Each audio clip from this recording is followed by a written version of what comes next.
Shout out to G-Man Boxing. Where's the piss bottle? It's over there.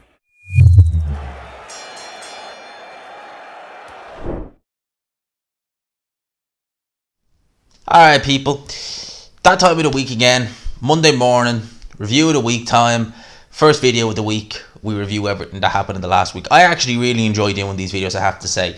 It's really good for me because stories do break all the time in boxing over the course of a week. Some of them you miss, and some of them you tend to do a video on them and it just slips your mind. This is great because anything I do miss in the llast week, I can kind of just chuck it all into this one video. And I can touch on things that I didn't even know happened. So I enjoy doing these. First place will start, because it's actually been a reasonably busy week in boxing in terms of some of the fights that have been announced, some of the news stories that maybe gone under the radar, stories that came out today, as well as the fights that happened, because there was fights on Thursday, Friday and Saturday, with names that we would know of anyway.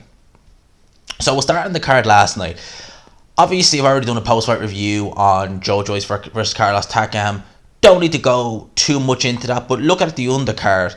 You had Chris Jenkins lose to Esman. Now, I thought Esman would win that fight, but I thought he'd win it on points. Chris Jenkins is a good boxer, but he hasn't had a fight in, 2 years? So that I thought he'd lose it on points, but that really doesn't surprise me. David Adelaide was fighting again last night against a guy who his name is extremely difficult for me to pronounce, but a journeyman, a guy whose record was 3-9. Again, Adelaide, I'm not impressed by him. I thought he lost to Kamil Sakalowski. I think that if he fights Kamil Sakalowski again, if it's a competent scoring referee, he'll lose that fight. I just don't see it. He is quite young. This is only his 7th pro fight, so there is still a lot more to him, but he's not really done anything for me that I've been able to look at him and think, oh wow, this guy's got even Daniel Dubois. Although some people would say, oh gee, he's quit, he's maybe at a certain level. Nevertheless, even when he was turned over and he was going up and an up and comer, you saw things in him that you liked, the punching power, the jab. Things like that, the physical strength. There's nothing really about David Adelaide that I really see spectacular. So, that's that. Since the Joyce Carlos Takam fight, Sam Jones, the manager of Joyce, has opened. He's opened to the possibility of Joyce facing Luis Ortiz next. Now, that would be interesting. Ortiz certainly seen better days. Ortiz is in his 40s now, officially. But I dispute that. Now, he may still be in his 40s, realistically, but probably in his late 40s as opposed to his early 40s, very late 40s. Him against Joyce, at this stage, you would imagine Joyce. Even though Luis Ortiz can box a bit, he can move on the back foot, he's a southpaw, he really is as slow as molasses these days. He's there to be hit. And I'd like to see it, don't get me wrong, but PBC, would they be willing? Then maybe they would, to be fair, because Luis Ortiz is, as I said, really, he's on his last legs at this stage. But I reckon they'd rather do Andy Ruiz versus Luis Ortiz than they would, ship him over to, Queensbury and have Joyce fight him.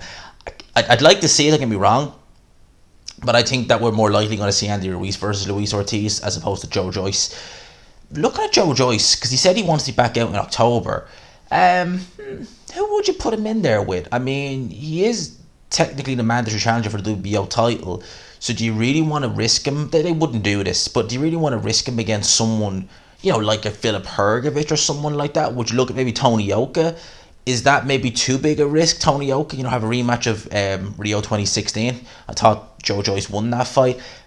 Might that be a bit too risky? Although I think Joyce has looked better than Tony Yoka. It goes without saying. But Yoka, he's a mover. All right, he's a mover. He's an out-and-out boxer. Could that cause Joyce a bit of bother? In the Olympics, it didn't. Personally, I felt Joyce won the Olympic final with Tony Yoka, but you never know. It could. You never know. I don't think they'd do that. I think they'd look at getting kind of a fringe name,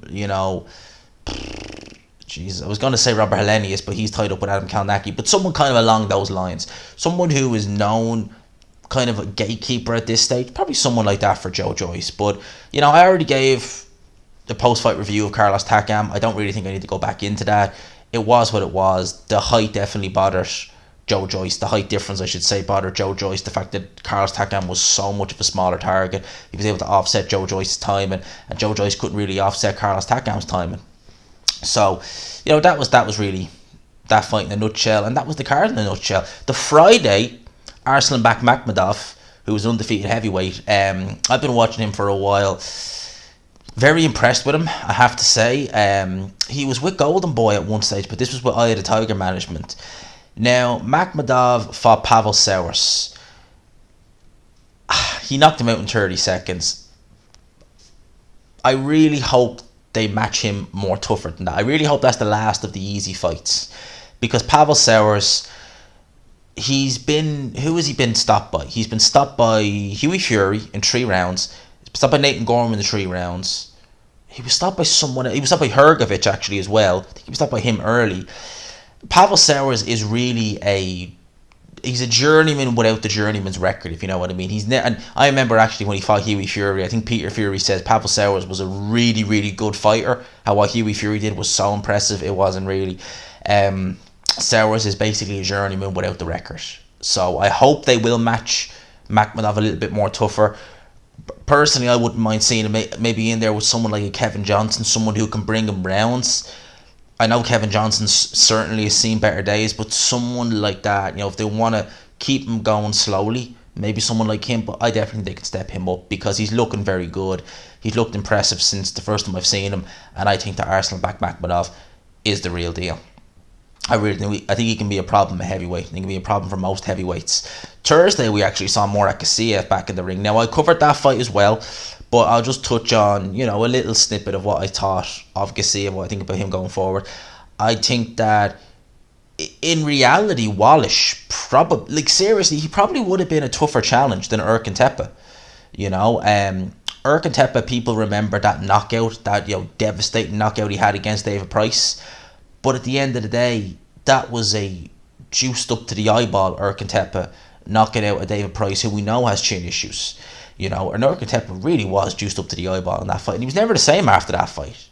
You know, he lost to Christian Hammer. He lost to Marius Vac as well. He was knocked out by Robert Helenius. He's really been in the doldrums since then. So, are we to believe that Murat Garcia would have had a harder time with him than he would have against Wallish? I don't believe so. I think that the height and reach bothered Murat Garcia. His punch output was very low. Things he needs to address, simple as like that. But, you know, other than that, Garcia, I think, is a good shout at heavyweight. He just needs to be a bit more active. He really showed some of the flaws there when he's fighting a taller opponent. The way that Wallish was able to land shots with ease, especially in the second round, on Garcia, may be a worry. Now, also last week, that I didn't report on, but I knew about, is Billy Joe Saunders. Now, I don't think this is going to come as much of a shock to many people. It certainly didn't to me, and I don't think anyone else really is going to have... It's not going to raise too many eyebrows, but he's officially parted ways with Mark Tibbs. Now, that was what Mark Tibbs said. He was in giving the review of Pep Talk UK. Big up to those guys. They've got a great channel. Actually, if you haven't actually seen Pep Talk UK, go check him out. It's a good little interview channel. But he basically confirmed that he's not with Billy Joe Saunders anymore. He will no longer be training Billy Joe Saunders. Doesn't surprise me. Should it really surprise anyone else? With Billy Joe Saunders, God knows what he's going to do next. Part of me thinks maybe he'll stick around for one last fight, maybe look at Eubank, but then another part of me thinks, you know what, he's got the bag now. Is he going to carry on fighting? If he does carry on fighting and have another fight, I think it goes without saying, he'll be with Ben Davison next. Billy Joe Saunders, the man of 1,000 trainers. I like Billy Joe Saunders, but how many trainers has he had? Jimmy Tibbs, Mark Tibbs' brother. Ben Davison for the Yakubov fight. Adam Boot actually after the Yakubov fight. Then he had Dominic Ingle. Then he Ben Davison. Then he went back to Dominic Ingle. And did he go back to Ben Davison? Did he go back to Ben Davison for... No, he went back to Mark Tibbs. I believe... I'm losing. He's changed trainer that many times I've lost track. I think he went back to Mark Tibbs for the Murray fight and the Canelo fight. I think that's how it went, but... Billy Joe has changed trainer more times than I'm sure certain boxers have changed their jocks, seriously. So, Billy Joe Saunders, if he comes back, pretty much probably be with Ben Davison. He might do another one out of left field and go with someone else. Speaking of fighters changing trainers, Callum Smith, interesting one. Didn't see this coming, but he has left Joe Gallagher, which, no disrespect to Joe Gallagher, that's a good move, because Joe Gallagher is... I don't want to sound disrespectful, but I've never understood the hype around Joe Gallagher as a trainer. His fighters all tend to fight the same. They all tend to have short careers. They tend to hit a certain ceiling, basically. And as I said, they do tend to have short careers. Joe Gallagher, his whole game plan is derived from just tuck up, let the opponent tee off on you, get your shots in, counter, wait till they get tired. Anthony Crawler showed that can be effective against Ismael Barros back a couple of years ago, but it can also be extremely, extremely ill-effective. It can also be damage to your head. Look at Scott Quigg, Joe Gallagher let Scott Quigg take a shellacking against John O'Carroll way longer than he needed to. So personally, I think that him leaving Joe Gallagher, he's gone to Buddy McGurk. Buddy McGurk is very much a defensive trainer. He teaches kind of primarily outside fighting, using your jab a lot, box on the back foot.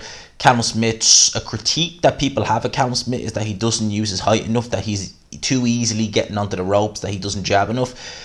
He did well actually against George Groves with the jab, it has to be said.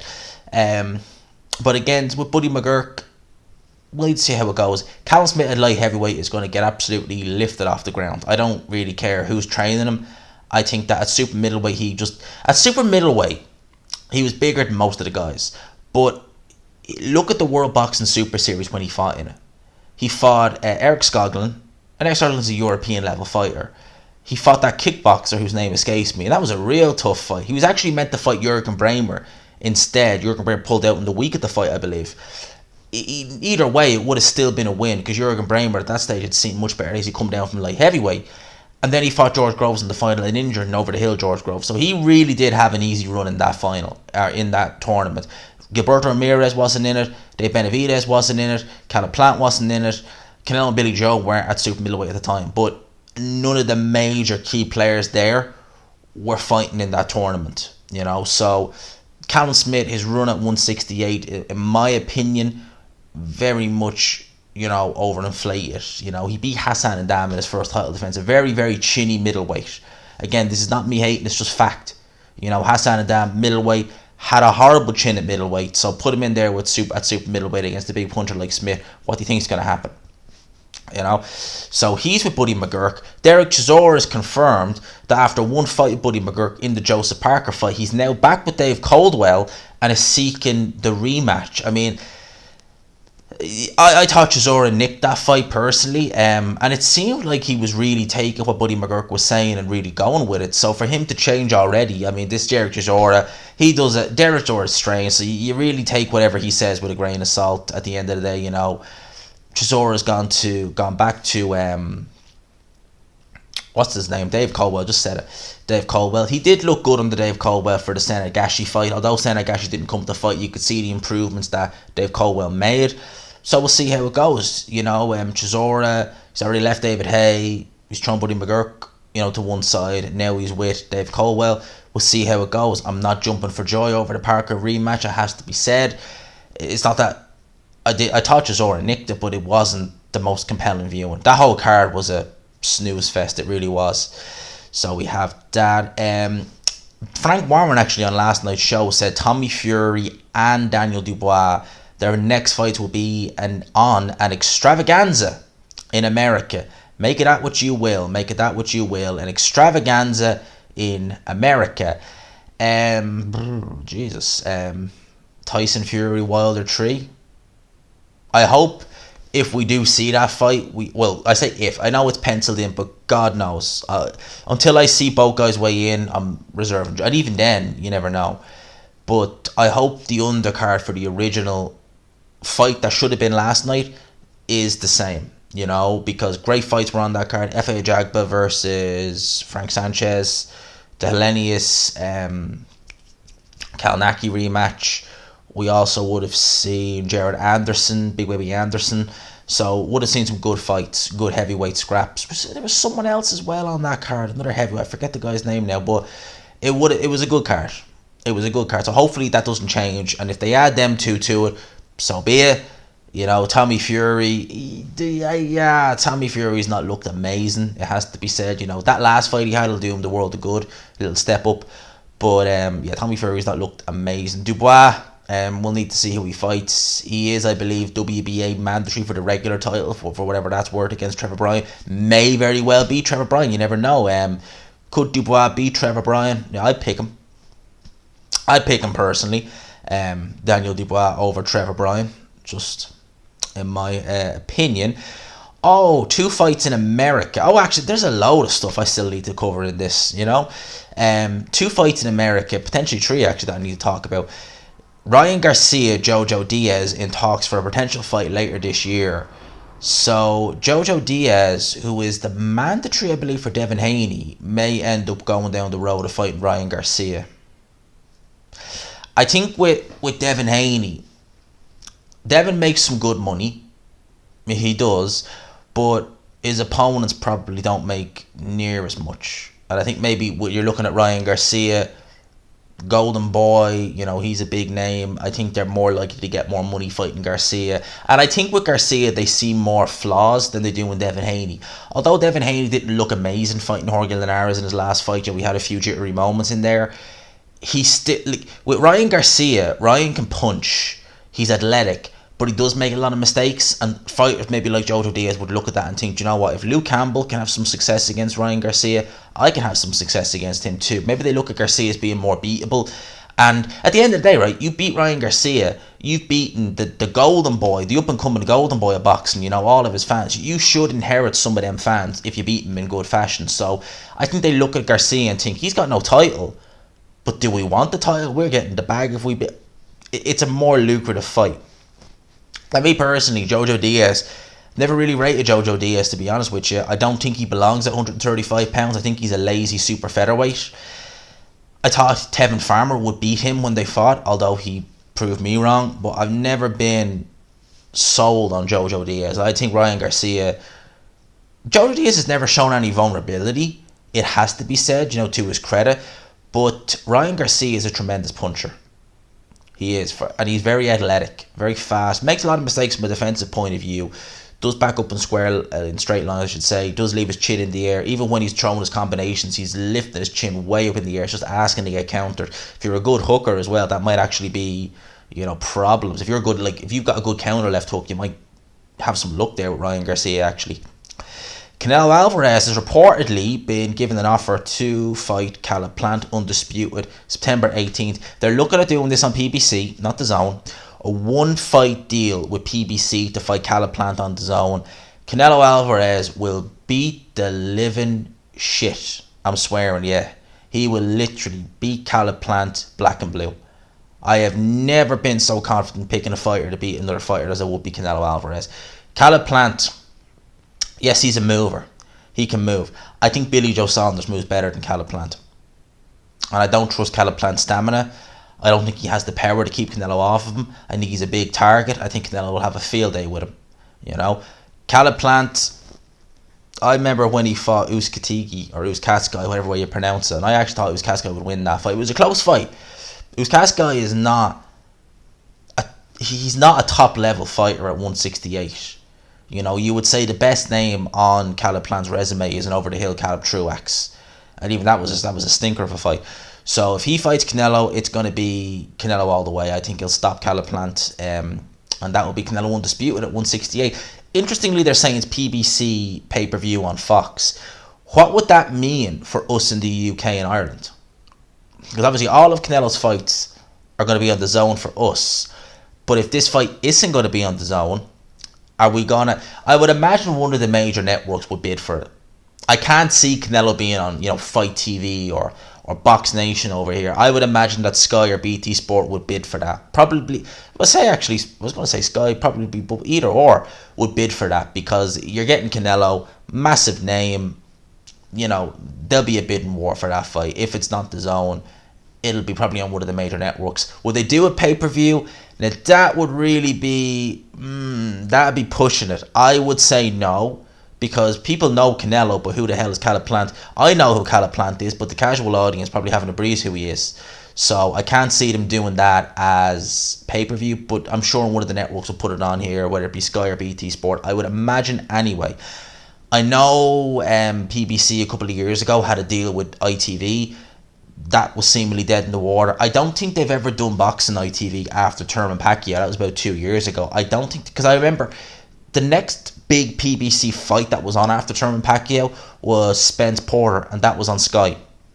So for me, it kind of hints that, you know, ITV have washed their hands of boxing, and or, you know, they just won't be doing it anymore, or they've lost that deal with PBC. Obviously, Sonny Edwards set to make a mandatory defence of his title against Jason Mama on September 11th at the Copper Box in London. Big up to Sonny Edwards every time. Shout out to him, stand-up guy, and a very good boxer as well. Look forward to seeing Sonny Edwards. Sonny Edwards impressed the hell out of me. He really, really did, winning that world title. He looked...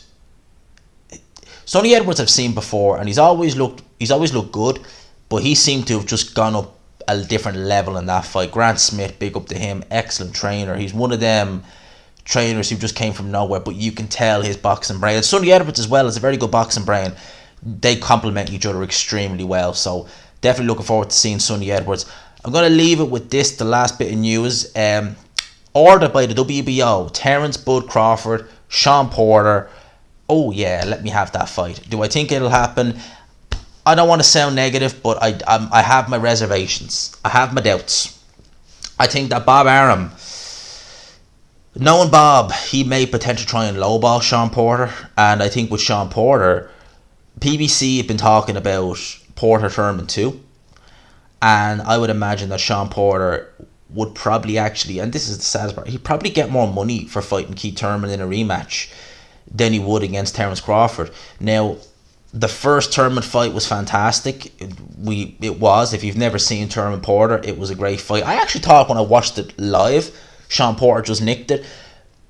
I've watched it since, obviously, and yeah, Thurman did win it, but it was very close and competitive. If you had Porter winning that, I've got no problem with that. Seeing it now, however, 5 years later, Porter is still a good fighter, still an excellent fighter, but Thurman... The fire really left Thurman after the Danny Garcia fight. He really was keen to just collect rather than, you know, defend and fight. I think Thurman's seen better days, but you could still sell the fight. Potentially that might be the road they go with Sean Porter. Personally, I'd love to see him against Terence Crawford. I think that Sean Porter is still a top 5 welterweight. He will give Terence Crawford all he can handle, and I think that Terence Crawford should win it. But similar to Errol Spence, I don't see it being a foregone conclusion. I see Sean Porter being extremely game, extremely stubborn, maybe even some controversy. Sean Porter, has he seen better days? Is it safe to say? Probably. You know, I think that the weight may be starting to become more an issue for Sean Porter. We saw that against Ugas, I think 2 years ago. Obviously against Spence, I think we see him slow down a lot more late on in the fight, which when he got dropped. So I think maybe the weight is gradually becoming... Well, it's always been an issue for Porter. I mean, let's face it, this is a guy who fought at middleweight, who fought guys like Danny Jacobs and Alexander Usyk as an amateur. So for him, especially now at this stage, he's 32, 33. It probably is more of an issue for him now to get down to 147 than it was, say, 3-4 years ago, or when he fought Kell Brook. You know, so I would imagine the weight may play a factor in it, but nevertheless, from a styles point of view, I like it. I hope we get it. I'd rather see that than Thurman too, to be honest with you. But this is Al Heyman, this is Bob Arum. I mean, Bob Arum and Al Heyman had to work on Wilder Fury 3. Look where we are with that. You know, look how that's gone. So, can we hold out much hope? I want to be optimistic and say, yeah, I hope we do. I'll be optimistic and say I hope we'll get Porter versus Crawford. It's a great fight. Excellent fight. I think that's pretty much it. Like I said, there was a lot of stories this week that broke that I just didn't either have time to cover. I was doing something else, etc., etc. But I've covered them all, I think, for now. I mean, God knows, how long has this video been? This has got to be about a 15-20 minute video, because I've been talking about all things boxing. Hope you all enjoyed it. you know, if you could subscribe, of course, if you haven't already, you know, there's a little like, subscribe, bell icon up there, you know, it just takes 2 seconds, you know.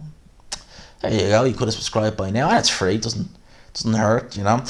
In all seriousness though, I hope you enjoyed the video. If you could though, smash the like button on the way out, you know, hashtag GMASRocks, all that. Hope you enjoy your Monday. For now, I'll talk to you. Peace.